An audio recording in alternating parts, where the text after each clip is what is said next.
लेकिन नहीं नहीं सबको जज करते रहते हैं कि क्या है। नहीं, आप ज्ञान को बहुत अपडेट करवा रहे हो, बहुत अच्छा कार्य कर रहे हो, really good. Growing a CA firm like a startup and cash transaction under Income Tax Act. And we have our learned speaker CA Saurabh Jain ji and CA Raj Chawla ji. Raj Chawla ji will join us later on. Saurabh Jain ji is the Vice President of Paytm.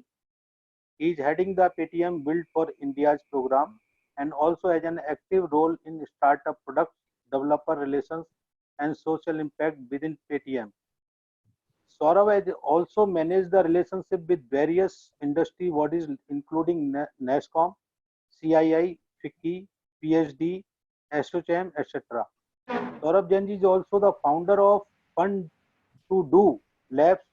Fund to Do Labs believes in the motto Happy Kids Learn More.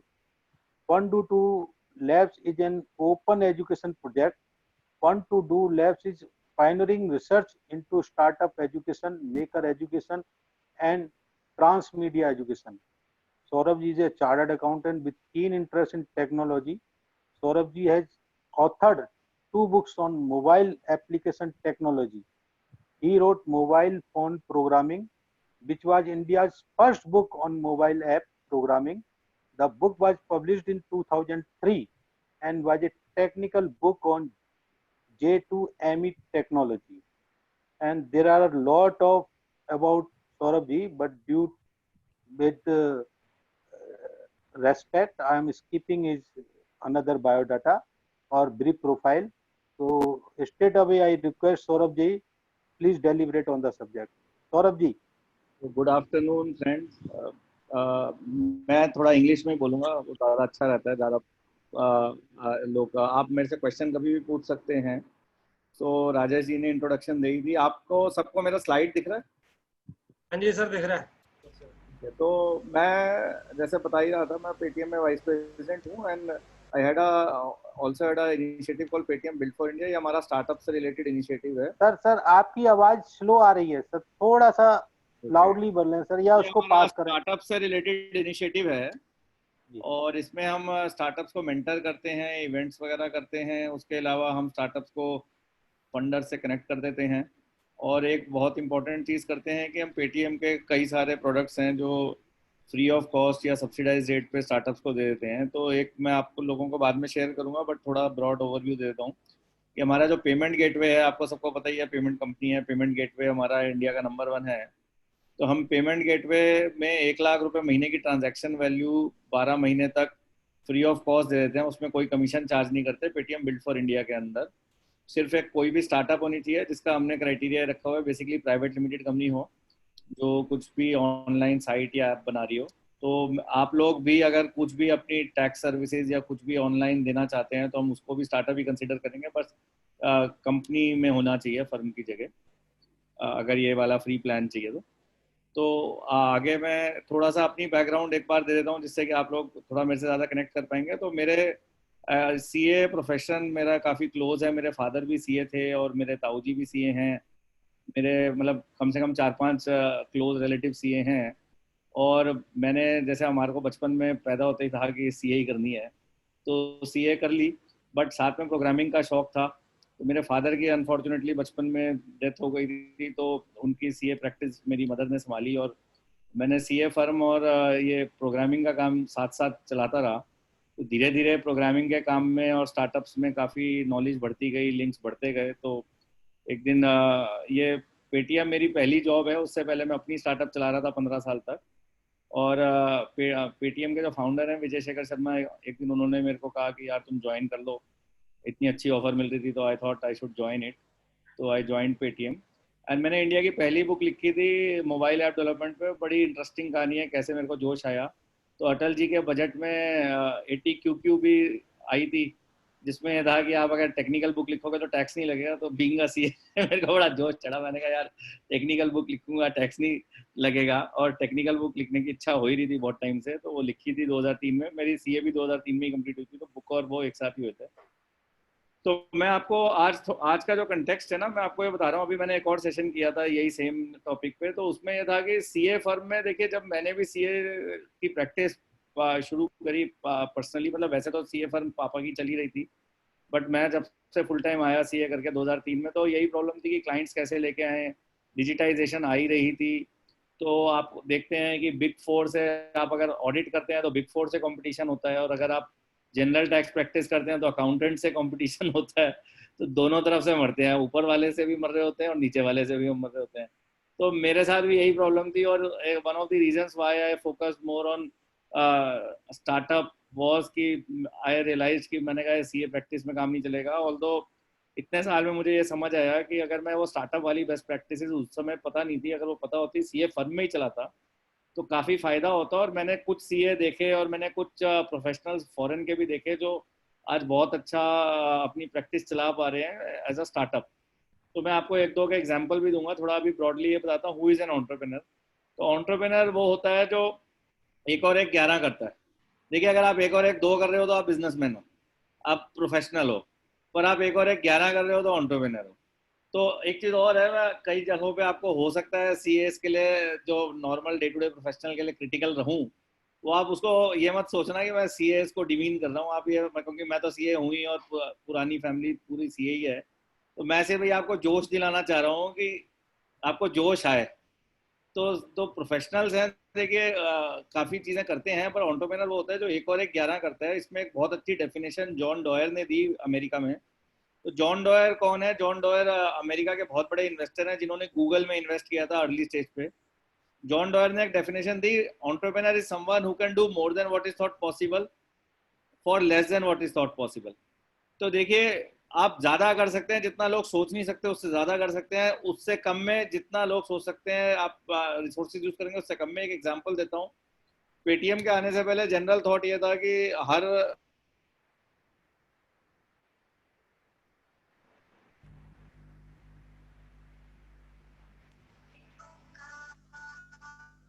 Jain साहब, आपकी आवाज गई। Hello Jain साहब, I think that would disconnect. शायद मुझे लगता है वो डिस्कनेक्ट हो गए हैं। अगेन वो लॉग इन करेंगे अभी। मेन एसेंस है। तो अगर आप ये मान के चलें कि जो होता आ रहा है अगर आप वही कर रहे हैं तो एंटरप्रेन्योर नहीं है।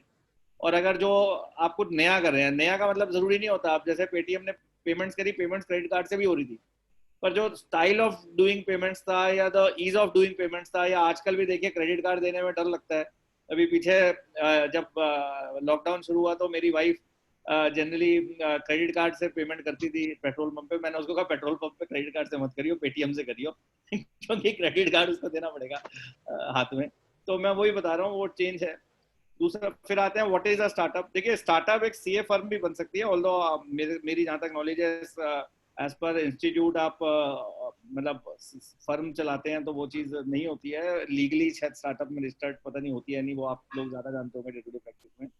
बट मेरा ये मानना है कि जो स्टार्टअप इंडिया में स्टार्टअप की डेफिनेशन है आप उससे मत जाइए, वो लीगल डेफिनेशन है।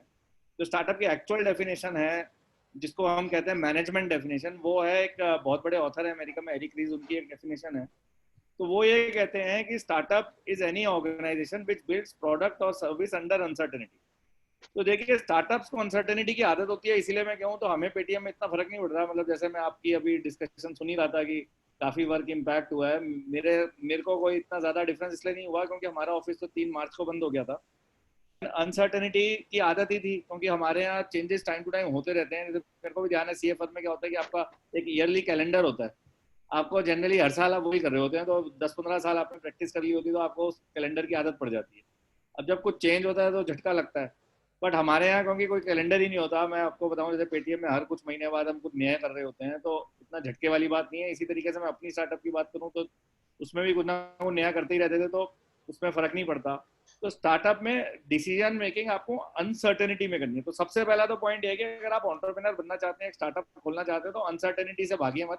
आप वो मत सोचिए जो जनरल एक हिंदुस्तान में सोच है कि सरकार का काम है ऑर्डर लेके आना, क्योस खत्म करना, ऑर्डर लेके आना और उस ऑर्डर के अंदर मैं काम करूंगा।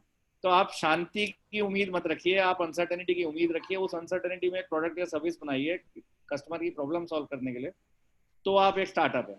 अब अगर आप ये देखें तो आप कस्टमर की कौन सी प्रॉब्लम सॉल्व करते हैं सीए में? आप कस्टमर की टैक्सेशन नीड सॉल्व करते हैं, अकाउंटिंग नीड सॉल्व करते हैं, बट आप सबसे इम्पोर्टेंट नीड कौन सी सॉल्व करते हैं? मैंने जो अपने एक्सपीरियंस से देखा, मैंने जितना टाइम अपने फादर और उनके काफ़ी सारे क्लाइंट्स दोस्त थे, तो उनके 2 बच्चे वगैरह मेरे आज भी दोस्त हैं, तो मैंने देखा क्लाइंट क्यों आपको रखता है। क्लाइंट आपको अकाउंटिंग के लिए नहीं रखता, क्लाइंट आपको लीगल एडवाइस या ऑडिटिंग के लिए नहीं रखते, क्लाइंट आपको पीस ऑफ माइंड के लिए रखते हैं।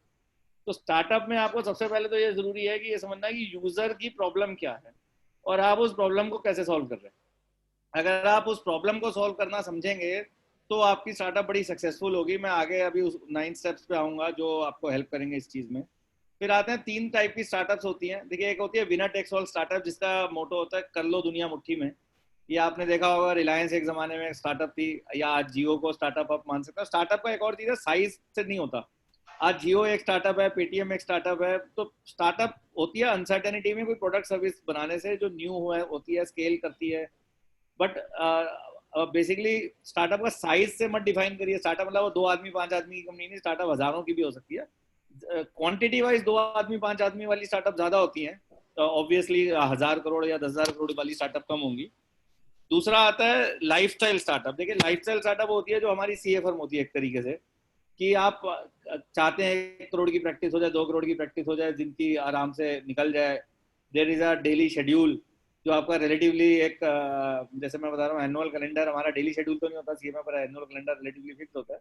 तो ये लाइफस्टाइल स्टार्टअप्स होती हैं जो अच्छे लाइफस्टाइल के लिए काम करती हैं। इनको कर लो दुनिया मुट्ठी में थॉट नहीं होता। कर लो दुनिया मुट्ठी में थॉट वाले जैसे जैकमा, बहुत बड़े एंटरप्रेन्योर हैं, उनका कहना है 996 काम करो।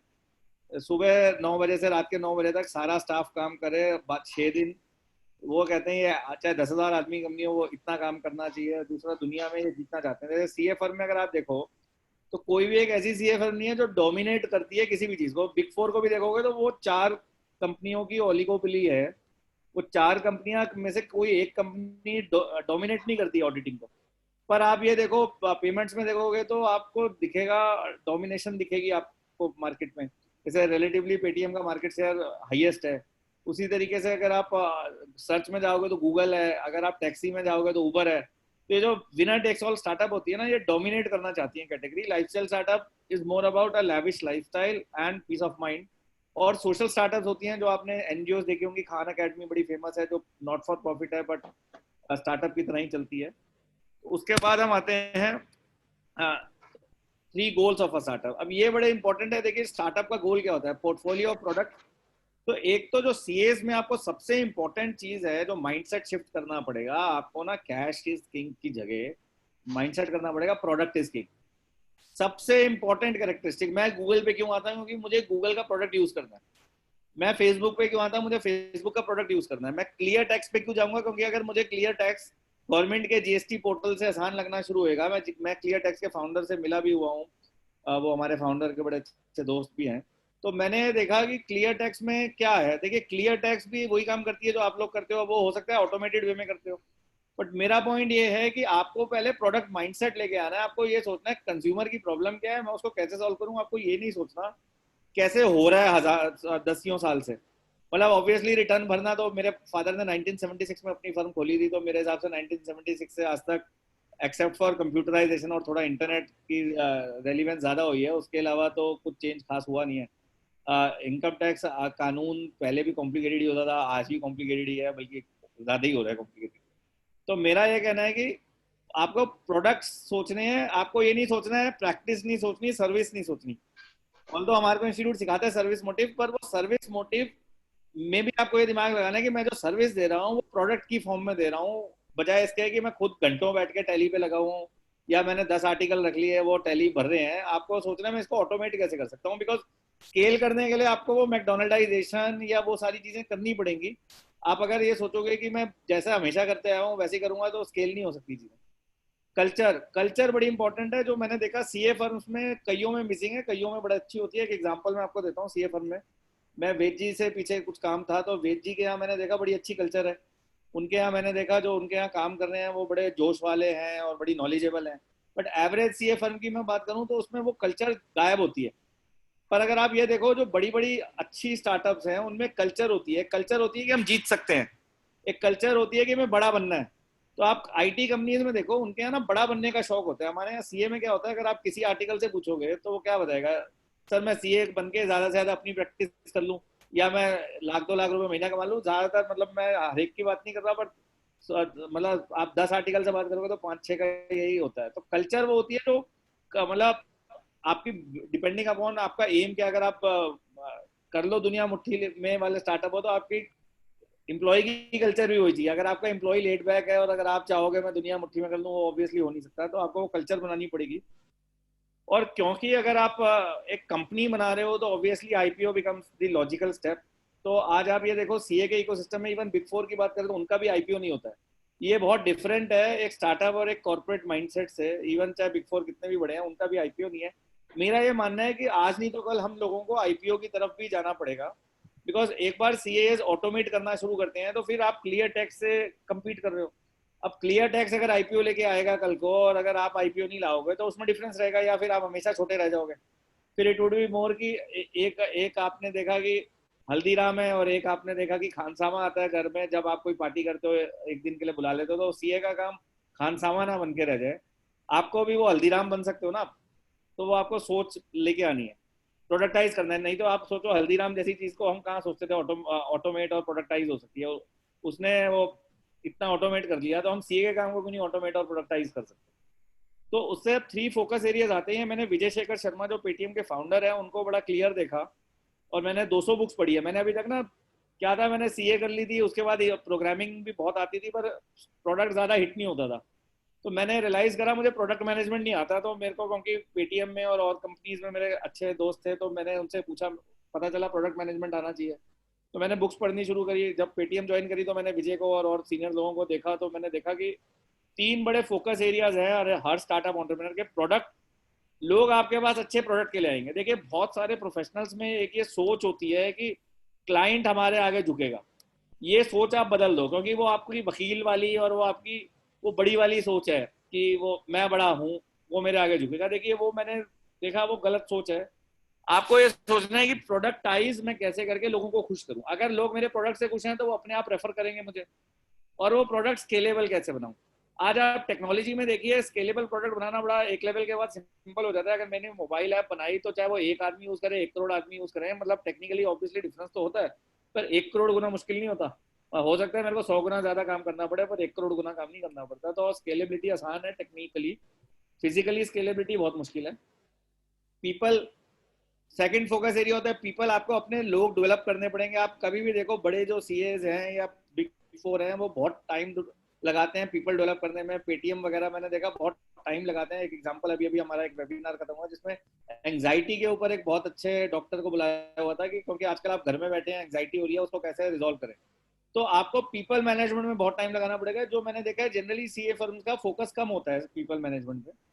मतलब obviously day to day manage तो आप करेंगे बट हम बिल्डिंग कम करते हैं और हमारा स्टाफ को भी वो सोच कम होती है, जो हमें चेंज करना पड़ेगा। परचेजिंग पावर, फंडिंग चाहिए, बिकॉज आपको स्केलिंग चाहिए तो फंडिंग चाहिए। सीए और ये मैं एक और इंटरेस्टिंग चीज बता रहा हूँ, एज अ सीए आप परचेजिंग पावर वाले काम में भी जा सकते हो। बहुत सारे बड़े सीए हैं आजकल जो फंडिंग दिलवाते हैं, तो ये आपके लिए एक बहुत अच्छी अपॉर्चुनिटी हो सकती है कि आप स्टार्टअप्स को फंडिंग दिला सकते हो। बहुत सारी ऑप्शंस हैं जो सीए अगर फंडिंग दिलाता है आजकल, आपने देखा ही है, वो बड़ा रेन्यूमरेटिव काम है। एंड फिर आते हैं 3 stages of startup life cycle. देखिए स्टार्टअप में क्या होता है, जनरल एंटरप्रेन्योर सोचता है स्केल ही करना है, बिकॉज इकोनॉमिक टाइम्स में पेटीएम और फोन पे और इस तरह की स्टार्टअप्स की कवरेज होती है, वो ये सोचता है बड़ी होना होता है। पर 3 फेजेस होते हैं, सर्च, बिल्ड एंड स्केल। पहले आपको सर्च करना है मैं क्या बनाऊं, क्योंकि जैसे अब मैंने सीए करी है, आपने सीए करी, तो जनरल ये होता है चल यार रिटर्न भरेंगे, ऑडिट करेंगे, यही कॉमन काम होते हैं। बट मैं आपको बताऊं तो सबसे पहले आपको ये रिसर्च करनी है 6 महीने साल भर, क्या बनाऊं। और जो आपको नीश मिलेगी, नीश एक इंग्लिश का वर्ड है, वो ये कहता है कि एक छोटा सा हिस्सा आपको ढूंढना है मार्केट का जिसके आप किंग हो। मैंने पीटर थील को सुना। पीटर थील बहुत बड़े इन्वेस्टर है अमेरिका में और बहुत बड़े एंटरप्रेन्योर हैं। वो ये कहते हैं कि समुंदर की मछली होने से बेटर है कि आप तालाब की मछली बनो, और तालाब इस टाइप का हो जो बहुत बड़ा हो सके। तो आपको एक ऐसी नीश ढूंढनी है जो छोटी है पर जो स्केल होने वाली है, और उसके लिए आपको एक प्रोडक्ट बिल्ड करना है। तो आपको क्या करना है, पहले सर्च करनी है, फिर एक प्रोडक्ट बिल्ड करना है और उसके बाद स्केलिंग करनी है। ये प्रोसेस देखिए मैंने देखा ज्यादातर लोग नहीं करते हैं, एंटरप्रेन्योर भी नहीं करते। मतलब सीए तो ऑब्वियसली दिमाग में रखते ही नहीं है चीज, बट एंटरप्रेन्योर भी नहीं करते। तो आपको ये फोकस करना है। एक छोटी सी स्टोरी बताता हूँ। हमारी एक फैमिली फ्रेंड है, उन्होंने सबसे पहला एम्प्लॉय कौन रखा अपनी कंपनी में, एचआर का हेड।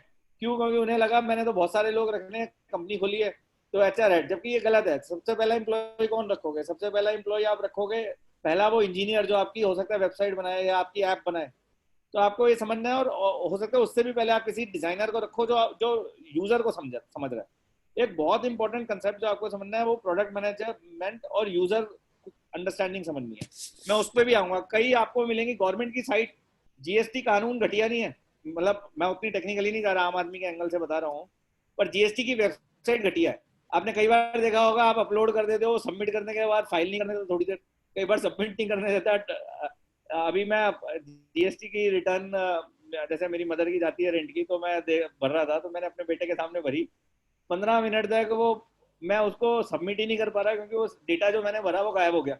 अब ये क्या कमी है? ये टेक्निकल कमी नहीं है। ये मेरे को एक बार इन्फोसिस वगैरह के लोग भी मिले, मैंने कहा आप ऐसी साइटें बनाते हो जो 15 मिनट तक डेटा ही गायब हो जाता है। तो वो कह रहे नहीं वो नहीं है, पर वो मैं आपको बताऊं, उन्होंने ना डिजाइन अच्छी तरह नहीं कर रखा। बिकॉज क्या है, हमारे देश में इंजीनियर बहुत है, प्रोफेशनल्स बहुत है, डिजाइनर बहुत कम है।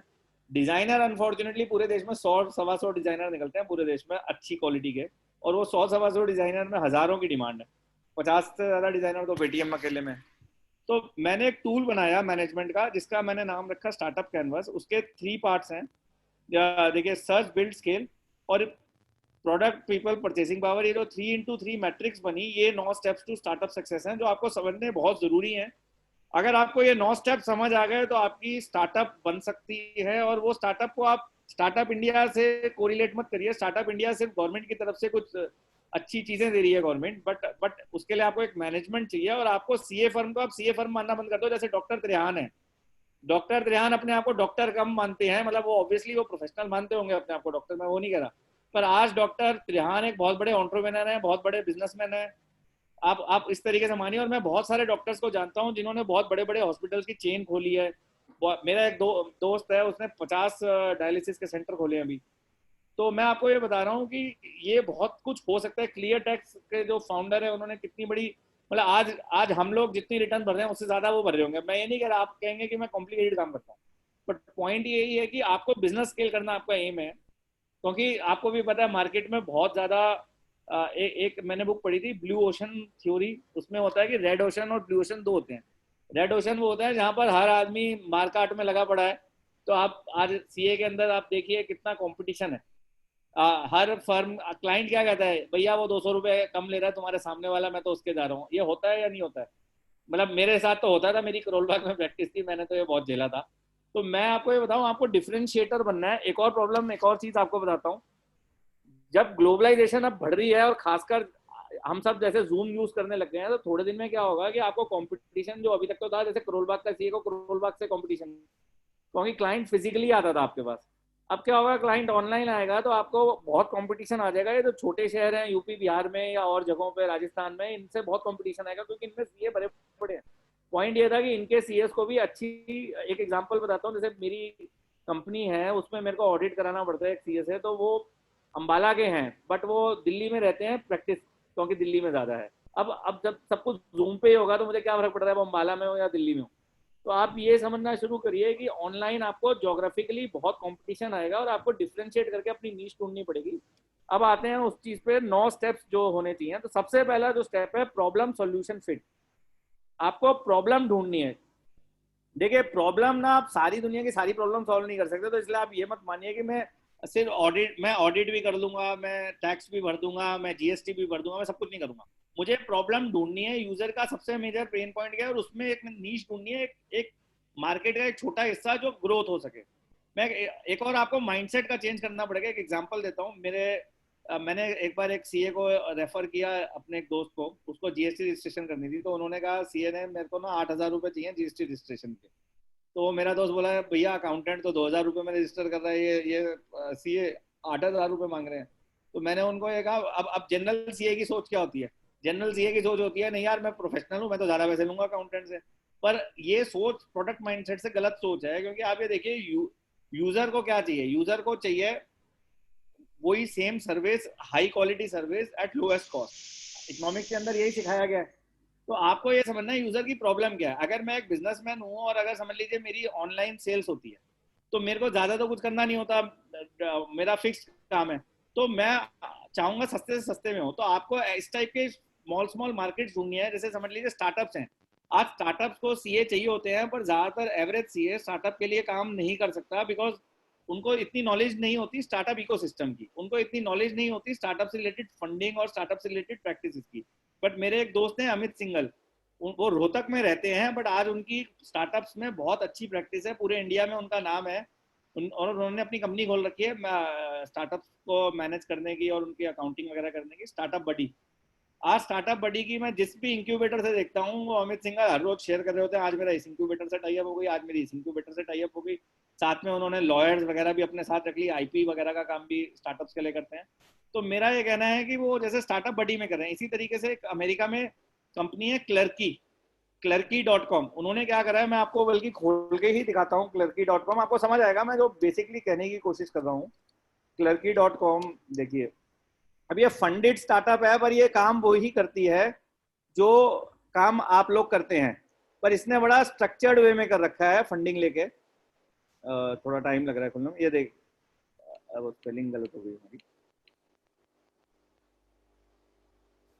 ये देखिए, ये क्लर्की.com, एक सेकंड खुल रही है, ये देखिए क्लर्की.com है।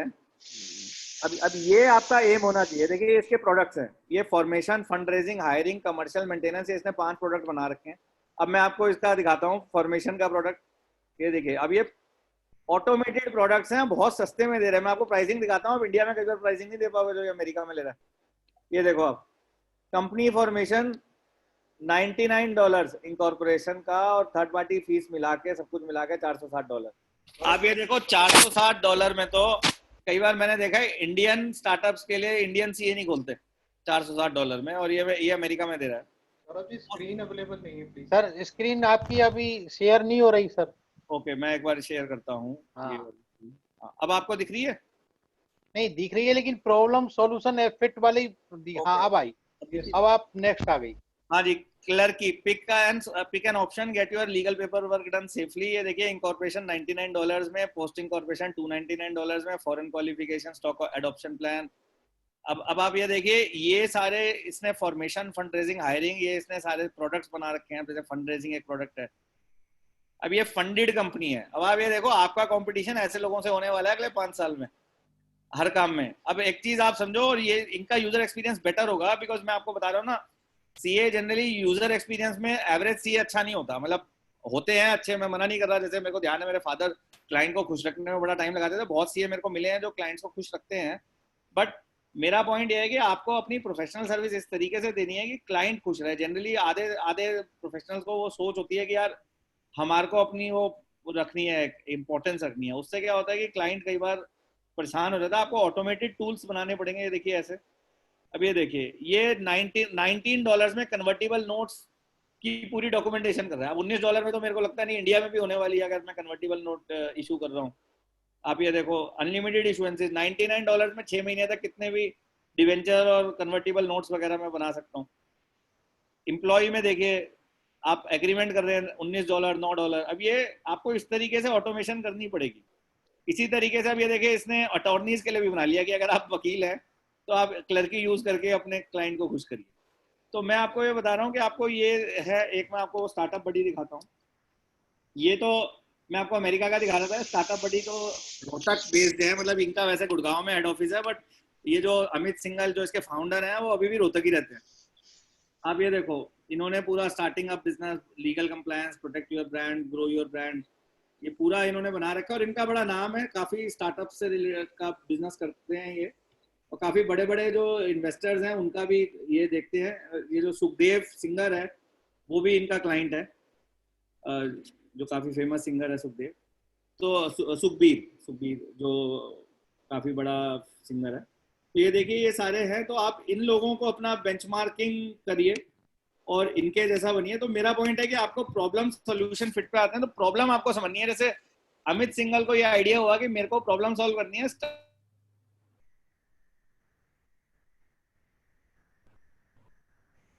Not Audible. जैन साहब आपकी आवाज गई।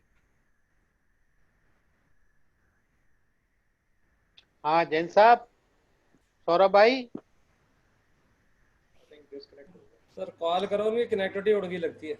हाँ, कनेक्टिविटी की प्रॉब्लम आ रही है मुझे लगता है। कॉल करता हूँ सर को।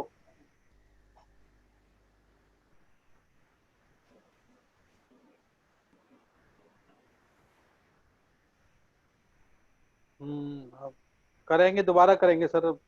चले गए ना? हाँ, दोबारा करेंगे। सौरभ भाई, सौरभ भाई, नहीं, लॉग आउट हो गए सौरभ भाई। कर लेंगे। राज चावला जी आ गए हैं हमारे।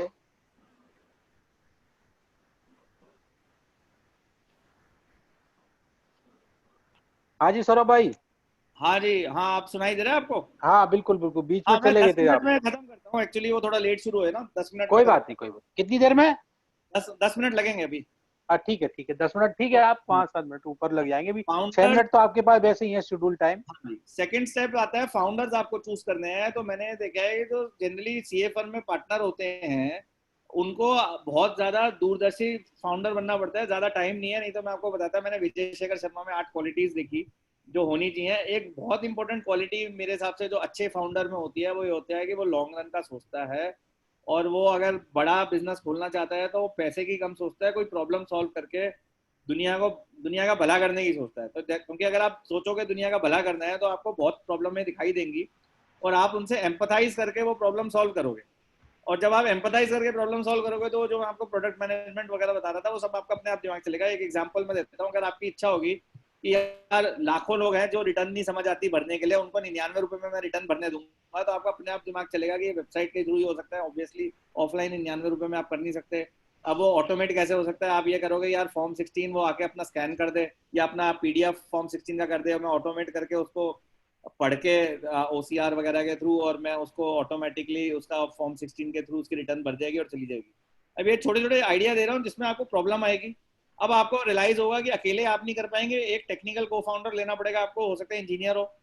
तो ये फाउंडर आपको उस हिसाब से लेना है कि जो आपका विजन है उस हिसाब से आपके फाउंडर का विजन मैच कर रहा है और उसकी कंपिटेंस मैच कर रही है। मैं उसको कहता हूँ हेड है, हार्ट और हैंड।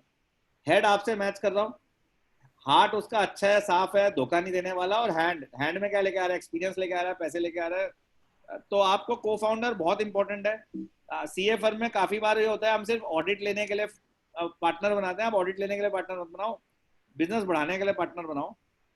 बूटस्ट्रैपिंग सीए फर्म में हमें आदत होती है इसलिए मैं स्किप कर रहा हूँ। प्रोडक्ट मार्केट फिट आता है। प्रोडक्ट मार्केट फिट एक बहुत इंपॉर्टेंट कंसेप्ट है। जैसे आप देखते हो आजकल जूम है, हर आदमी को जूम की जरूरत है। इसी तरीके से डिमोनेटाइजेशन के समय पेटीएम थी। तो प्रोडक्ट एक ऐसा आपने बनाया जो मार्केट में सर्कमस्टांसेस के हिसाब से, देखिए मार्केट के सर्कमस्टांस तो चेंज होते रहते हैं, वो अपने हाथ में नहीं है, और वो फिट हो जाता है। तो जैसे हमने देखा उबर है फॉर एग्जांपल, लोगों ने अपनी कार छोड़ के उबर पीछे यूज करनी शुरू कर दी थी। अब तो पता नहीं कोरोना के बाद ही होगा नहीं। तो मैं कह रहा हूँ प्रोडक्ट मार्केट फिट के लिए आप प्रोडक्ट बनाइए। आपको पहले मार्केट का एनालिसिस करना है और उसके बाद जो डिस्कस किया था हमने कि वो प्रॉब्लम आपने चूज करी और प्रोडक्ट बनाया, वो प्रोडक्ट आप बना के मार्केट में जब निकालेंगे तो आपको, अगर डिजिटल प्रोडक्ट बना रहे हैं तो एक चीज और समझना है। जैसे अमेजन देखिए लाखों या करोड़ों प्रोडक्ट्स देता है पर फिजिकली किसी दुकान में 10,000 से ज्यादा प्रोडक्ट नहीं होते। इसी तरीके से जब आप डिजिटली जाएंगे तो आपको समझ आएगा बहुत ऐसे लोग हैं जिनकी डिमांड है जो एग्जिस्टिंग कन्वेंशनल सीए नहीं सॉल्व कर पा रहा। क्योंकि कन्वेंशनल सीए कहाँ पर ज्यादा होता है? वो ज्यादा होते हैं मार्केट एरियाज में या मेट्रोपॉलिटन एरियाज में। पर आपको बहुत ऐसे लोग मिलेंगे जो काफी बिजनेसेस हैं जो मतलब आप एनालाइज करोगे तो बहुत छोटे छोटे आपको मिलेंगे। समझ लीजिए कोई केमिकल बिजनेस, समझ लीजिए छोटे शहरों में ज्यादा है, तो आप उनको अपना वो बना सकते हैं। क्योंकि आजकल तो सब कुछ जूम के थ्रू या ऑनलाइन ही फाइलिंग होनी है, तो मिलने की फिजिकली तो जरूरत है नहीं, पेमेंट भी ऑनलाइन हो जानी है। तो आप ये मान के चलिए ये इस तरीके की चीजें। को टीम बहुत इंपॉर्टेंट है। जैसे मैं आपको बता रहा था, मैंने वेद जी के यहाँ देखा कि उनके जो सीएज उन्होंने जॉब पे रखे हुए हैं, मैं फाउंडर उनकी वो नहीं बात कर रहा, पार्टनर्स जो है वो भी काफी ज्यादा रिसर्च करते हैं। मेरे को, मैं अजय वाधवा जी से काफी मिलता रहता हूँ, उनके स्टाफ वगैरह से भी मिला, तो मैंने देखा कि वो काफी रिसर्च करते हैं। तो आपको एक ऐसी टीम चाहिए जो रिसर्च करने में दिमाग लगाए। देखिए एवरेज सीए का जनरल स्टाफ उतनी रिसर्च नहीं करता, मैंने देखा है। बट मैंने अजय वाधवा जी के यहाँ, वेद जैन जी के यहाँ और कई लोगों के देखा, ये मैंने बिग फोर में भी देखा, काफी लोग काफी रिसर्च करते हैं। तो आपको एक कोर टीम रखनी है छोटी सी जो आपको रिसर्च करे और इन चीजों में ग्रोथ माइंडसेट वाले लोग हों। एक बड़ी अच्छी बुक है ग्रोथ माइंडसेट, मैं वो शेयर करूंगा आपको कुछ बुक्स जो पढ़नी चाहिए। एंजल इन्वेस्टर, देखिए अगर आप फर्म बनाते हो तो कोई इन्वेस्ट नहीं करेगा आपकी में, बट अगर आप कंपनी बनाते हो और उसमें स्केलेबल एक बिजनेस मॉडल बनाते हो तो आपको इन्वेस्टमेंट भी मिल सकती है। जैसे क्लियर टैक्स ने क्लियर कट, अमेरिका के एंजल इन्वेस्टर हैं वाई कम्बिनेटर, उनसे इन्वेस्टमेंट ली क्लियर टैक्स ने। क्लर्की वालों ने भी वही वाई कम्बिनेटर से फंडिंग ली है। तो मैं आपको अब जैसे ये अमित सिंघल हैं, ये काफी सारे एंजल इन्वेस्टर्स को जानते हैं जिनकी मैं बात कर रहा हूँ। तो एंजल इन्वेस्टर्स के भी आप सीए बन सकते हो। अब ये एक बहुत छोटी नीश है। आपने सोचा मैं एंजल इन्वेस्टर्स का ही सीए बनूंगा। अब एंजल इन्वेस्टर्स की स्पेसिफिक एक डॉक्यूमेंट होता है, टर्म शीट, एक होता है शेयर होल्डर एग्रीमेंट। आप उन्हीं चीज के धीरे धीरे स्पेशलिस्ट बन सकते हो। और ये बहुत मार्केट है, बिकॉज हजारों स्टार्टअप खुल रही हैं, हर एक को एंजल इन्वेस्टमेंट चाहिए और एंजल इन्वेस्टर को सबसे पहले उसे टर्म शीट साइन करानी पड़ती है, जो कोई सीए या वकील ही साइन करता है। अब जैसे अमित सिंघल इस टाइप का बहुत काम करते हैं। फिर आते हैं स्केल, ग्रोथ, प्रॉफिट, फिट। देखिए एक बार आपका प्रोडक्ट मार्केट फिट हो गया, लोगों को आपका प्रोडक्ट ठीक लग रहा है, फिर आप ग्रोथ कर सकते हो। अब ग्रोथ करने के लिए ऑनलाइन सोल्यूशन हो तो आसान रहता है, ऑफलाइन सोल्यूशन हो, जैसे अब ये बिग फोर को आप देखते हो, उन्होंने स्टैंडर्ड ऑपरेटिंग प्रोसीजर्स बना रखे हैं। एक आपको बड़ा इंपॉर्टेंट है स्टैंडर्ड ऑपरेटिंग प्रोसीजर्स बनाना, और उसको भी ऑटोमेट कर सको तो बेटर है, because physical standard operating procedures को मुश्किल रहता है करना। एंड पहले जनरली स्टार्टअप पहले ग्रोथ पे फोकस करती है और प्रॉफिट पे बाद में करती है। एक जनरल थॉट हमारे यहाँ सीए वगैरह में होता है कि कैश फ्लो और प्रॉफिटेबल ग्रोथ मुझे पहले दिन से चाहिए। स्टार्टअप्स में वो नहीं होता। स्टार्टअप्स पहले मार्केट कैप्चर करते हैं, उसके बाद प्रॉफिट लेते हैं। तो ये एक माइंडसेट में शिफ्ट चाहिए। कॉर्पोरेशन देखिए, उसके बाद आपको कॉर्पोरेशन बनाना पड़ेगा। आज आप बिग फोर को देखो तो बिग फोर के अंदर या ये क्लियर टैक्स वगैरह को देखो तो इनके यहाँ प्रॉपर कॉर्पोरेट प्रैक्टिसेस हैं। तो वो सब उस स्टेज पे आएगी जब ऑब्वियसली आपके 20-30 एम्प्लॉय से ज्यादा होने शुरू हो जाएंगे, तो आपको पूरा फॉर्मल प्रोसेस बनाना पड़ेगा। वेंचर कैपिटलिस्ट, काफी वेंचर कैपिटलिस्ट भी फंड करते हैं। अभी पीछे मैंने क्लियर टैक्स का, जहां तक मेरे को ध्यान है, सुना था कि उन्होंने वीसी फंडिंग ली है। तो ये जब आप करोड़ों अरबों के खेल में आ जाते हो तो वीसी फंडिंग में मिल जाती है। तो ये एक सोच है जो आपको बदलनी पड़ेगी। उसमें मैं आपको फिर यही बताऊंगा कि सबसे पहले तो आपको एक माइंडसेट चेंज करना है। ये मेरा माइंडसेट कैसे चेंज हुआ, देखिए जब मैं सीए फर्म करता था ना, मुझे भी ये लगता था कि सीए का काम इंस्टीट्यूट हमें दिलवाए या गवर्नमेंट दिलवाए। ये काम इंस्टीट्यूट गवर्नमेंट का नहीं है दिलवाना। अगर आपको डिजाइन आएगा, आपका प्रोडक्ट अच्छा होगा, अगर आपको मार्केटिंग आएगी, बड़ी अच्छी बुक्स मैंने पढ़ी। जब से मैंने बुक्स पढ़ी ना, मेरी लाइफ चेंज हो गई। तो 200 बुक्स जो मैंने पढ़ी, उनमें से मैं आपको 5-10 बुक्स बताता हूँ जो बड़ी काम की लगी। एक तो आप एक बुक पढ़ो, पर्पल काउ, वो बताती है, बड़ी सिंपल बुक का कंसेप्ट है कि मार्केटिंग कैसे करो। अगर आप आज के जमाने में पर्पल काउ होगी तो आपकी मार्केटिंग अपने आप होगी। पर्पल काउ का कंसेप्ट ये है कि जब आप समझ लो आप जा रहे हो हाईवे पे, आपको हर आदमी गाय बनना चाहता है, भैंस कोई नहीं बनना चाहता। आपको गाय दिखेगी या भैंस दिखेगी, आप कभी भी उसके साथ फोटो नहीं खिंचवाओगे, ना गाय के साथ खिंचवाते ना भैंस के साथ। पर एक पर्पल काउ दूर दिखाई देगी तो आप उसके साथ एक सेल्फी खींचोगे और आप उसको फेसबुक पे डालोगे। तो आप मार्केटिंग किसकी कर रहे हो? गाय की, पर्पल काउ की मार्केटिंग कर रहे हो। आप समझ रहे हैं? तो अगर आपका प्रोडक्ट ऐसा है कि लोग मार्केटिंग कर रहे हैं, जैसे मैं एक एग्जांपल दूं, मैंने आपको अभी अमित सिंघल की लड़की की मार्केटिंग करी। तो आपको एक ऐसा प्रोडक्ट बनाना है जो हटके है, और वो हटके होगा तो आपकी मार्केटिंग अपने आप होगी। जैसे एक एग्जांपल मैं आपको सीए में बताता हूँ। मैं ना अजय वाधवा जी का एक बार मैंने स्टडी सर्कल में सुना और उसके बाद मैं उनसे मिला, तो मैंने रियलाइज करा कि अगर इनकम टैक्स की डिमांड होती है ना, तो अजय वाधवा जी से बेटर दिल्ली के अंदर मेरे को कोई सीए नहीं मिला। मतलब मैं कई बड़े बड़े सीओ को जानता हूँ, मेरे को कोई उनसे बेटर सीए नहीं मिला इनकम टैक्स डिमांड रुकवाने के लिए, लीगल जितना वो दाव पेंच जानते हैं। तो मैं वही बता रहा हूँ कि अब वो मैं पर्पल का हो गया ना, वो डिफरेंशिएटेड हो गए, तो मैं आपको पब्लिसाइज कर रहा हूँ। तो आपको पर्पल काउ बनना है। तो मैंने 200 बुक्स जो पढ़ी, उनमें काफी सारी बुक्स जो काम की हैं। एक बुक है बैक ऑफ द नैपकिन, ये मैं आपको ये दिखा रहा हूँ। मैं अभी तीसरी बार ये बुक पढ़ रहा हूँ, बैक ऑफ द नैपकिन। ये बड़ी अच्छी बुक है विजुअल थिंकिंग पे। दूसरा, आपको प्रोडक्ट मैनेजमेंट सर्च करके अगर आप सुन सको थोड़े से वीडियोस, यूट्यूब पे बहुत अच्छे वीडियोस हैं। और स्टार्टअप इकोसिस्टम को आप समझना चाहते हो तो वाई कम्बिनेटर के और ऑनलाइन बहुत सारे वीडियोस हैं। आप स्टार्टअप से रिलेटेड ये 9 टॉपिक्स हैं, product market fit, founders, startups, इस टाइप से सर्च करके कर सकते हो। उससे आपको 2 फायदे होंगे। देखिए, एक तो आप अपनी स्टार्टअप खोल पाओगे, दूसरा ये है कि स्टार्टअप एज अ इकोसिस्टम बहुत बड़ी मार्केट है आपके लिए। और अगर आप उनको प्रैक्टिस, सीए प्रैक्टिस में सॉल्यूशंस दे सको तो आपकी बहुत डिमांड हो सकती है। तो ये है। अब मैं आपको अपना कॉन्टैक्ट एड्रेस शेयर कर रहा हूँ, और ये business.paytm.com पे आप जाके अगर चाहें तो पेमेंट गेटवे ले सकते हैं। जो मैंने आपको बताया था, फ्री पेमेंट गेटवे लेना है तो आप मुझे डायरेक्ट लिख सकते हैं। मैं अपना ईमेल एड्रेस शेयर कर रहा हूँ।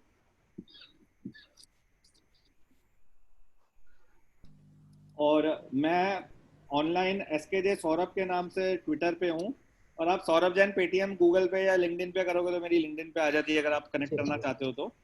तो अगर आई थिंक एक क्वेश्चन ले लेते हैं, ज्यादा टाइम तो है नहीं, कोई एक आध क्वेश्चन किसी का हो तो ले सकते हैं। नहीं जैन साहब, एक काम कर सकते हैं अपन, एक हाँ क्वेश्चन जी। तो खैर अभी ले ही लेते हैं। इसके बाद यदि आप हमें रिज्वाइन कर सको 5:15 बजे, तो 5:15 बजे फिर क्वेश्चन ले लेंगे अपन। और एक्चुअली 5:15 तो नहीं हो पाएगा, मेरा 5 बजे से कुछ काम है। अच्छा, मैं एक क्वेश्चन, आई थिंक एक क्वेश्चन आंसर कर देता हूँ, हाँ कर डायरेक्टली तो दीजिए लोग social media please pay sir. लिख सकते हैं। मैं आपको बुक्स की लिस्ट भेज देता हूँ, क्योंकि ये मेरा जनरल क्वेश्चन काफी आता है। एक सेकंड। ये मेरे को सर पीपीटी शेयर कर देना, जिससे मैं लोगों के साथ कर दूंगा सर। हाँ राजेश जी, आप मुझे अपना ईमेल एड्रेस भेज देना, मैं आपको मैं भेज दूंगा सर, वो मैं भेज शेयर कर दूंगा। मैं एक सेकंड आपको बस बुक्स की लिस्ट शेयर कर रहा हूँ। ये मैंने एक ना आर्टिकल लिखा है, जिसमें मैंने अपना वो बताया है कि reading one book a week change my life. इसमें मैंने 200 बुक्स की वो लिस्ट दे रखी है, अराउंड 198 की। तो आप ये पढ़ सकते हैं। और ये जो बेसिकली मैं आपको जो बुक्स कहूंगा, एक तो बैक ऑफ द नैपकिन। देखिए, ये जो भी मैं लिख रहा हूँ ये सीए से रिलेटेड कुछ भी नहीं है, पर ये अगर आपने नहीं पढ़ी तो आप सक्सेसफुल बिजनेसमैन और एंटरप्रेन्योर डिजिटल एज में हो नहीं पाओगे। और ये मैं भुक्तभोगी बता रहा हूँ। मैंने 10 साल, मतलब मेरे साथ बड़ी ऐसा हाल था, ना तो स्टार्टअप में फुल टाइम लगता था, ना सीए प्रैक्टिस फुल टाइम करता था। फिर एक दिन मैंने डिसीजन लिया सीए प्रैक्टिस बंद करके स्टार्टअप ही खोलनी है, और ये बुक्स पढ़ने लगा तो फायदा हुआ। दूसरा, ये बड़ी अच्छी बुक है डिजाइन पे, डिजाइन ऑफ एवरीडे थिंग्स। ये एप्पल के वीपी हैं, उन्होंने बुक लिखी थी डिजाइन पे। एक और बुक है लीन स्टार्टअप, ये इसको आप स्टार्टअप्स की बाइबल कह सकते हो, लीन स्टार्टअप। तो ये बड़ी अच्छी बुक है। और काफ़ी सारी और बुक्स हैं जो बड़ी अच्छी हैं। एक मैं आपको ये कहूँगा, प्रोजेक्ट मैनेजमेंट की बड़ी प्रॉब्लम रहती है सीएस में, तो एजाइल नाम से होता है, एजाइल प्रोजेक्ट मैनेजमेंट। इसके बहुत अच्छे अच्छे वीडियोस हैं। इसमें खासकर स्क्रम और कानबान दो प्रैक्टिसेस हैं जो ये टोयोटा वगैरह यूज करते हैं और गूगल वगैरह यूज करते हैं। अगर आप ये समझ लेते हो तो आपका ऑफिस के अंदर काम संभालना ज़्यादा आसान हो जाएगा आपको। मेरे को बड़ा बेनिफिट हुआ है, और ये सारी बड़ी स्टार्टअप्स ये यूज करती हैं प्रैक्टिसेस। और मैं आपको यही बता रहा हूँ, future would be of startups. अगर आप स्टार्टअप का ये वैसा है कि राजा महाराजा होते थे, ईस्ट इंडिया कंपनी आई सबको हरा दिया, और जब तक हिंदुस्तानियों ने ईस्ट इंडिया कंपनी वाला मैथ्स और साइंस नहीं पढ़ा, जब तक हम अंग्रेजों को हरा नहीं पाए। मैं फिर वही बता रहा हूँ, ये अगर आप नहीं वर्ल्ड क्लास बनोगे, तो ये जो फॉरेन के अब ये क्लर्की और ये क्लेवर टैक्स वगैरह सब आएंगे, ये सब कुछ जीत जाएंगे। आज आपको लग रहा है इनसे कोई कंपटीशन नहीं है, बट एक जमाने में राजा महाराजा को भी लगता था ईस्ट इंडिया कंपनी से कोई कंपटीशन नहीं है। पर मैं आपको बता रहा हूँ, जो फॉरेन से आएंगी स्टार्टअप्स, वो आपका सारा काम ले जाएंगी। और इंस्टीट्यूट और सब कुछ भी कोशिश कर लें, आपने देखा कोई रोक नहीं पाता है। You have to be world class अगर आप जीतना चाहते हो तो टाइम क्योंकि कम था, तो I would like to end here, but I would say कि आप ये स्टार्टिंग कुछ पॉइंट्स मैंने आपको दिए हैं, मे बी कभी एक्स्ट्रा टाइम होता है तो कभी दोबारा रखेंगे। और मेरा ये मानना है, आप वर्ल्ड क्लास बनोगे तो ही आप जीत पाओगे, नहीं तो सर्वाइवल ऑफ द फिटेस्ट है। और ग्लोबल, अब जो जूम का जमाना और ये ऑनलाइन फाइलिंग का जमाना है, तो आपको बहुत लोग ऐसे दिखाई देंगे जो दिल्ली वाले की रिटर्न दिल्ली वाला नहीं भरेगा ऑनलाइन। तो आप ये समझ के रख लो कि कंपटीशन 10 गुना होने वाला है ग्लोबल जमाने में। और अब सबको आइडिया हो गया, और ये कोरोना भी मुझे लगता नहीं 2-4 महीने कहीं जाने वाला है, तो सबको ग्लोबलाइज आइडिया होने वाला है, जूम वगैरह डे टू डे होने वाला है। तो आप ये मान के चलो कि you have to become world class to win. Complacency से कुछ नहीं होने वाला है। तो with that I would like to say build for India. आपका दिन शुभ रहे। Thank you, sir. Saurabh bhai, thank you very much for giving so many ideas how to grow our CA firm. Certainly, we have a less time. Otherwise, we have a lot of more to learn from you. That within a very short time, you have a progress lot from CA to now BP of ATM. So with this, I am again thankful to Saurabh bhai, and certainly we will have another webinar only for you. But now is a time of our Raj Chawla ji. Raj Chawla ji, please unmute yourself. Raj ji, मैंने तो कर दिया इधर से। मैं जरा PPT start कर रहा था। अच्छा, 1 मिनट बस। जी आप सर। कर लो सर। सौरभ भाई, थैंक यू। एंड हमारे साथ ही रहिएगा, जाइएगा नहीं, लिसन टू अवर। हाँ, मैंने वो डेस्कटॉप पे खोला हुआ है पीपीटी को कुछ ना। और काम है तो थोड़ा लॉग ऑफ करना पड़ेगा। अच्छा अच्छा अच्छा, ठीक है सौरभ भाई, ये मेरे को पीपीटी भेज देना, आई विल गिव यू माई। हाँ, आप मुझे अपना व्हाट्सएप कर देना, आप अपना ईमेल एड्रेस, मैं आपको पीपीटी भेज दूंगा। थैंक यू सौरभ भाई, वंस अगेन थैंक यू। राजी, yes sir, thank you. Start हो गई, मैं बोलूं सर? हाँ बोलो ना। Before over to Raj Chawla ji, I would like to introduce. वैसे everybody knows our Raj Chawla ji is a former chairman of NIRC sir. of ICI, having all 3 degree ICWA, sir. CS, ICAI, and is also a कर दो, आप कर दो। MICA, MICA, and PhD. हाँ यही वाला, And यही वाला। there is a one plus point with him that he is sending the Thank you, updates भैया। related to income tax, RBI, Companies Act, and others regularly under the name and style NICAI, NICAI, since I think more than 10 years without any day fail. This is his quality. And requesting you, Raji, over Yes, to you, sir. Thank you, Rajesh bhai. Thank you very much. Thank you, Pusa Road Study Circle, for giving me this opportunity to interact with all of you. Rajesh भाई तो हमारे बहुत प्यारे भाई हैं, हम दोनों भाई इकट्ठे NIRC में हमने बहुत दिल से सेवा की है। And I am thankful to all the members here for listening me. Today my topic is cash transaction under Income Tax Act 1961. So let's start.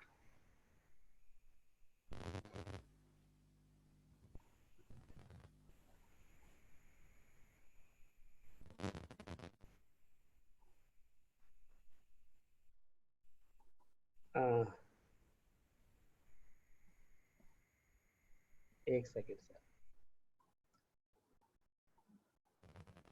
इसको मूव करो सर। हाँ सर, कर रहा हूँ हाँ, सर। कोई बात नहीं, प्लीज प्लीज।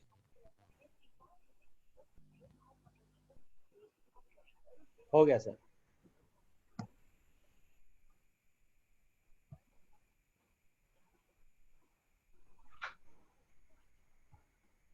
प्रभु जी आपकी गए स्क्रीनशॉट, हाँ नाउ स्टार्ट। हाँ ठीक है, ठीक है ना। Yes sir, yes sir. So friends, cash transaction under income tax act में हमने इसको 5 भागों में डिवाइड किया है कि कहाँ कहाँ पे इनकम टैक्स ने रेस्ट्रिक्शंस लगाई हुई हैं कैश ट्रांजैक्शंस के ऊपर। पहला है थ्रू डिसअलाउंसेस, के जहाँ पे आपको जो अलाउंसेस है वो डिसअलाउंस हो जाएंगे। थ्रू हायर टैक्सेशन, कौन सी जगह है जहाँ पे हमारा टैक्सेशन हाई हो जाएगा। Through penalties, through incentivising non cash transactions, and through withdrawal of benefits. So these are the 5 categories in which I have divided my this PPT. So let's discuss one by one.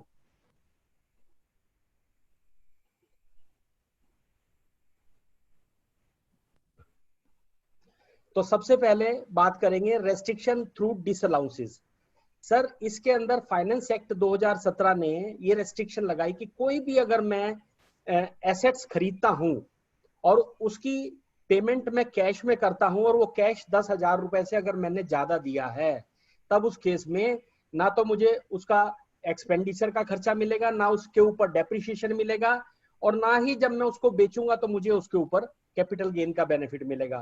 तो हमें ये सब ध्यान में रखना है कि मुझे कोई भी कैपिटल एसेट अगर खरीदनी है तो उसकी पेमेंट 10,000 रुपीज से ज्यादा ना हो, अदरवाइज ये मेरे लिए इनकम टैक्स एक्ट ने 2017 के अंदर रेस्ट्रिक्शन लगाई है। Second sir, section 35 AD, deduction in respect of expenditure incurred on setting up of a specified business. अगर मैं सेक्शन 35 AD के तहत कोई डिडक्शन लेना चाहता हूं तो इसमें भी अगर मैं पेमेंट करनी है तो 10,000 रुपए तक ही मैं कैश में पेमेंट कर सकता हूं, अदरवाइज मुझे अकाउंट पे ही चेक के थ्रू ही पेमेंट करना होगा। तो this is the restriction in this section. आगे बात करते हैं सेक्शन 40A3 एंड 40A3A। हमें सबको पता है कि पहले हमें 20,000 रुपए तक के खर्चे अलाउ हुआ करते थे, लेकिन 2017 के जो अमेंडमेंट आई उसमें अब उस 20,000 रुपए को 10,000 रुपए कर दिया। लेकिन इसके अंदर इन्होंने ये कहा कि जो भी ट्रक वगैरह जो चलाते हैं, जो हायरिंग लीजिंग वगैरह का काम करते हैं, उनके लिए 10,000 की जगह 35,000 रुपीज की ये लिमिट रहेगी। अलावा इसके जो पहले भी रूल 6DD के तहत जो छूट थी, वो छूट अभी भी कंटिन्यू रहेगी। अब हम बात करते हैं deduction under chapter 6A।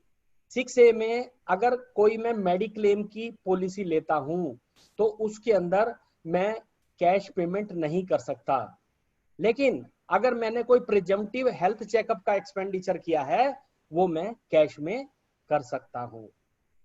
Number 2, section 80G। 80G में हमें सबको पता है कि पहले तो कोई लिमिट होती नहीं थी, उसके बाद वो 10,000 रुपए की लिमिट हुई, लेकिन 2017 में इस लिमिट को 10,000 से भी 2,000 रुपए कर दिया है। कहने का मतलब ये है कि अगर मैं किसी चैरिटेबल इंस्टीट्यूशन को कोई डोनेशन देना चाहता हूं तो वो मैं 2,000 रुपए से ज्यादा कैश में नहीं दे सकता। अगर दूंगा तो मुझे उसकी सेक्शन 80G के तहत डिडक्शन नहीं मिलेगी। नेक्स्ट है sir section 80GGA, deduction for donation for research and development. इसके तहत इसकी लिमिट जो है रिसर्च एंड डेवलपमेंट के केस में 10,000 रुपए तक कैश में मैं डोनेशन दे सकता हूं। चैरिटेबल इंस्टीट्यूशन की बात की तो वहां 2,000 है, लेकिन रिसर्च एंड डेवलपमेंट में ये लिमिट 10,000 रुपीज है सर। नेक्स्ट है sir section 80GGB, contribution by companies to political parties. Political parties में आपको सबको पता है कि इन्होंने अब बिल्कुल खत्म कर दिया, क्योंकि पहले क्या होता था, पॉलिटिकल पार्टियां दिखाती थी जी कि हमारे पास ये कैश में कंट्रीब्यूशन आ गया, लेकिन अब इन्होंने क्या किया है कि उसको रिजर्व बैंक के बॉन्ड्स वगैरह के थ्रू कर दिया, लेकिन कैश में ये डोनेशन नहीं ले सकते। नेक्स्ट है सर हमारा section 80GGC, deductions for donation to political parties other than companies. पहले हमने बात की कंपनीज की, अब अदर देन कंपनी की, तो अदर देन कंपनी में भी आप कैश में कोई डोनेशन पॉलिटिकल पार्टी को नहीं दे सकते हैं। नेक्स्ट हेडिंग है सर हमारा restriction through higher taxation policy. Section 68 में इन्होंने क्या किया, एक नई सेक्शन लगा दी 115 BBE। इसके तहत अगर where any sum is found credited in the books of an assessee maintained for any previous year and the assessee offers no explanation about the nature and source thereof, or the explanation offered by him is not in the opinion of the assessing officer satisfactory, the sum so credited may be charged to income tax at the income of the assessee of that previous year at a higher rate।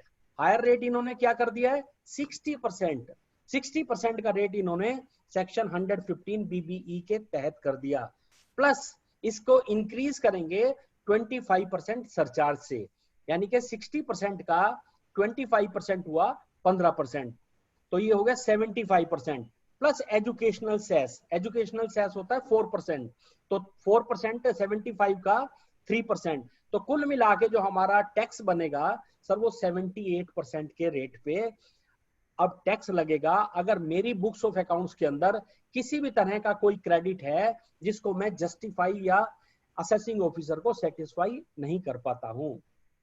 अलावा मुझे 10% की इसके में penalty लगेगी under section 271 AAC के तहत, यानी कि 10% ऑफ द बेसिक टैक्स जो 115 BBE का है 60% का 10% हुआ 6%, तो कुल मिला के 78 और 684% का हमें सर टैक्स देना पड़ेगा, और ये हमें एप्लीकेबल है 1/4/2018 यानी कि असेसमेंट ईयर 19-20 से। Next sir section 69 unexplained investments. 68 में तो हमने बात की कि जहां पे मेरी बुक्स के अंदर जो है कोई क्रेडिट खड़ा है जिसको मैं एक्सप्लेन नहीं कर पा रहा हूं, लेकिन सेक्शन 69 में है अनएक्सप्लेन्ड। अनएक्सप्लेन्ड मतलब अगर किसी असेसी के पास कोई cash, jewellery, Boolean, valuable article, books of account कुछ भी मिलता है तो उस केस में भी सेम अंडर सेक्शन 115 BBE के तहत 60% का टैक्स, 25% का सरचार्ज, 4% का एजुकेशनल सेस, और अगर एक्सप्लेनेशन नहीं है तो 10% की उसके अंदर जो है पेनल्टी, कुल मिला के 84% का हमें टैक्स देना पड़ेगा। नेक्स्ट है सर 115 BBC अनोमियस डोनेशन। अगर किसी असेसी को कोई अनोमियस डोनेशन मिलती है तो पहले उसके अंदर कोई टैक्सेशन का सिस्टम नहीं था, अब इन्होंने इसको भी हायर टैक्सेशन कर दिया। क्या कहते हैं? If an assessee being a person in receipt of income on behalf of any university और other educational institution referred to in sub clause 3rd AD और दिस, ठीक है जी,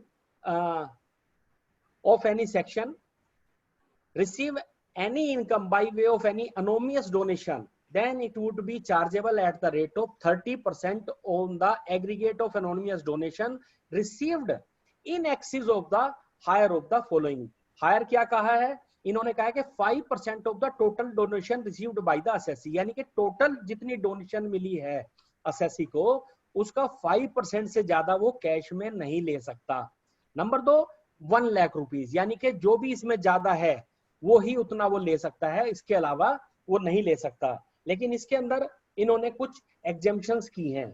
क्या एग्जेम्पशन की है कि एनी ट्रस्ट और इंस्टीट्यूशन क्रिएटेड और established Holi for religious purpose, यानी कि कोई मंदिर, मस्जिद, गुरुद्वारा, चर्च वगैरह में कोई डोनेशन आता है तो वो चूंकि चैरिटी वो रिलीजियस हो जाएगा तो वो इस सेक्शन में कवर नहीं होगा। ठीक है sir. Next, restriction through penalties. हम सब जानते हैं ये बहुत पुरानी सेक्शन है, section 269 SS, mode of taking और accepting certain loans and deposit. पहले भी था कि 20,000 रुपए या उससे ज्यादा का मैं कोई लोन कैश में नहीं ले सकता, लेकिन अब इन्होंने क्या किया कि सेक्शन 271D के तहत इसमें इक्विवेलेंट अमाउंट की पेनल्टी लगा दी है कि अगर मैं कोई भी कैश में लोन लेता हूं जिसकी वैल्यू 20,000 रुपए या उससे ज्यादा है, तब उस केस में मुझे सेक्शन 271D में पेनल्टी देनी होगी, that will be equivalent to the cash amount of loan और डिपॉजिट। इसके अंदर कुछ एग्जेम्पशंस हैं। एग्जेम्पशंस में कि अगर कोई गवर्नमेंट की कंपनी है, बैंकिंग कंपनी है और कोई इंस्टीट्यूशंस हैं, बॉडी कॉर्पोरेट्स हैं जो गवर्नमेंट के हैं, तो उस केस में इसकी एग्जेम्पशन हमें कंटिन्यू रहेगी। और यहाँ पे इन्होंने सबसे बड़ी बात है स्पेसिफाइड सम को क्लैरिफाई किया है, any sum of money received whether as advance और otherwise in relation to transfer of any movable property whether और not the transfer takes place. पहले लोग क्या करते थे कि कैश में दिखा लेते थे कि advance received against sale of property, लेकिन अब इन्होंने कहा है कि वो जो एडवांस रिसीव्ड है प्रॉपर्टी के अगेंस्ट भी है तो भी वो इसमें माना जाएगा, तो उसके ऊपर टैक्स लगेगा। आइए सर, सेक्शन 269 ST, ये फाइनेंस बिल 2017 के अंदर इन्होंने एक नई सेक्शन इंसर्ट की, उसमें कहते हैं कि penalty on cash receipt of more than ₹2 lakh, यानी कि 2 लाख रुपए से ज्यादा की अगर मैं कोई कैश रिसिप्ट करता हूं तो उसके ऊपर मुझे इक्विवेलेंट पेनल्टी देनी होगी। वो कौन कौन सी ट्रांजैक्शंस हैं जहां पे मुझे ये पेनल्टी देनी होगी सर? वो कहता है जी, no person shall receive an amount of 2 lakh rupees और more in aggregate from a person in a day, यानी कि किसी एक पर्सन से एक दिन के अंदर 2 लाख रुपए या उससे ज्यादा मैं नहीं ले सकता। In respect of a single transaction, in respect of transaction relating to one event or occasion from a person otherwise than by an account pay check or account pay bank draft or use of electronic clearing system through a bank account. Otherwise, as per section 271DA, in case of failure to comply with this provision, section 269 ST, penalty amount equal to the amount of receipt is table, यानी कि जितना मैं 2 लाख रुपए से ज्यादा लूंगा उतने की मुझे पेनल्टी देनी होगी।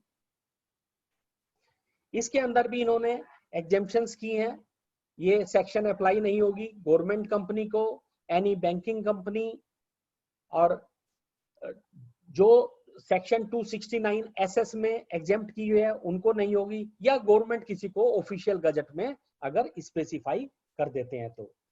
आइए sir, section 269T, repayment of loan. पहले हमने बात की 269 SS में कि हम लोन ले नहीं सकते, अब हम बात कर रहे हैं सेक्शन 269T में कि अगर मैंने कोई लोन लिया हुआ है तो मैं उसकी रीपेमेंट भी कैश में नहीं कर सकता 20,000 रुपए या उससे ज्यादा। अगर मैंने किया तो मुझे सेक्शन 271E के तहत इक्विवेलेंट अमाउंट की पेनल्टी देनी होगी। सेम एग्जेम्पशन है सर इसके अंदर 269ST में कि अगर गवर्नमेंट की कंपनी है, बैंकिंग कंपनी है, कोई कॉरपोरेशन है या कोई जो कंपनीज डिफाइंड हैं सेक्शन 617 के तहत, तो उनको ये एप्लीकेबल नहीं होगा। अब सर जो मैंने अभी बात की थी कि 20,000 रुपीज से ज्यादा में लोगों ने जो एडवांस दिखा दिया या प्रॉपर्टी के अगेंस्ट पेमेंट कर दिया है, तो गवर्नमेंट ने ड्राइव चलाई है इनकम टैक्स डिपार्टमेंट ने कि 20,000 रुपए से ज्यादा के जितनी भी ट्रांजैक्शंस हुई हैं कैश के लेन देन में, प्रॉपर्टी में, उसकी सबको इनकम टैक्स डिपार्टमेंट आज की डेट में नोटिस भेज रहा है। ठीक है सर, और काफी लोगों को नोटिस चले गए हैं और ये अभी भी कंटिन्यूएशन में चल रहा है।